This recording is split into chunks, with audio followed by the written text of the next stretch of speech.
வணக்கம் நண்பர்களே, வாங்க சாப்பிடலாம். இந்தங்க வெரைட்டி சிப்ஸு, பச்சை மிளகாய் ஏதோ போட்டு மாவு உள்ள திணிச்சு అదే మరి ఎందుకు కోతలు పనికి சோள ரொட்டி.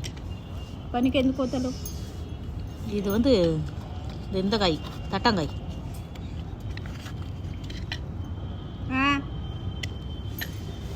நான் அந்த கீரை, நம்ம மொச்சப்பயிறு குழம்பு,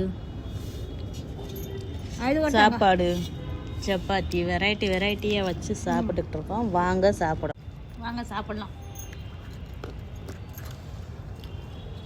ஸோ சாப்பிட்டு வேலை பார்க்கணும். வேலை ஆப்ரேஷன் 2-3 ஆப்ரேஷன் இங்கிட்ட அங்கிட்டும் குந்தா மாற்றிட்டு இருக்காங்க. Brain operation.